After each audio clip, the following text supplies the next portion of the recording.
இப்போ இந்த மாதிரி கேலண்டர் எடுத்துகிட்டு இது தலைகீழ இது பண்ணிக்கோ.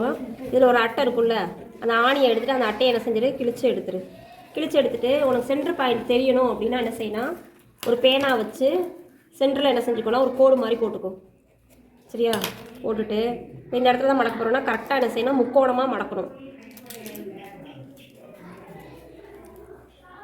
இந்த பக்கம் இப்படி மடக்கிட்டியா, திரும்ப இந்த பக்கமும் என்ன செய்யணும்னா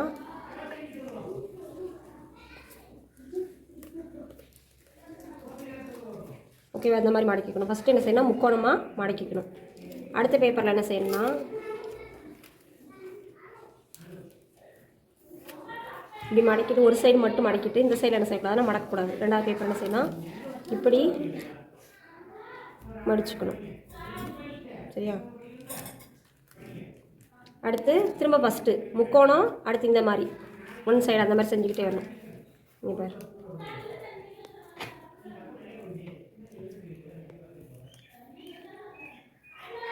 கரெக்டாக அந்த எட்ஜ் இருக்குல்ல, இந்த கரெக்டாக முடிகிற இடம் இருக்கு இல்லையா, அது வரைக்கும் கரெக்டாக கொண்டு போய் என்ன செய்யணும், கரெக்டாக ஃபோல்டு பண்ணணும். இந்த பக்கமும் அதே மாதிரி.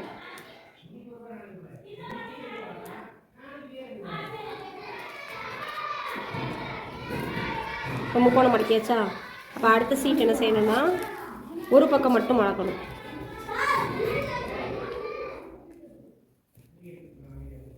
ஒரு பக்கம் மட்டும் மடக்கி இதை மட்டும் என்ன செஞ்சுக்கணும், ஃபோல்டு பண்ணிக்கணும். சரியா? இது மாதிரி தொடர்ந்து என்ன செய்யணும், பண்ணிக்கிட்டே வரணும். இங்கே பாரு, ஃபஸ்ட்டு முக்கோணம், அடுத்து ஒரு பக்கம் மட்டும் மடக்கிட்டு திரும்ப என்ன செய்யணும், இது உள்ளே ஃபோல்டு பண்ணிக்கணும். திரும்ப முக்கோணம், திரும்ப வந்து என்ன செய்யணும், ஃபோல்டு பண்ணணும். இது மாதிரி என்ன செஞ்சுட்டே வரணும், தொடர்ந்து செஞ்சுக்கிட்டே வந்தாங்கன்னா உனக்கு எப்படி இருக்குன்னா ஒரு வீடு மாதிரி கிடைக்கும். கூரை வீடு இருக்கும் இல்லையா, அந்த கூரை வீடு மாதிரி கிடைக்கும். மேலே பார்த்தோன்னா முக்கோணமாக கிடைக்கும், கீழே பார்த்தோன்னா வட்டை மாதிரி கிடைக்கும்.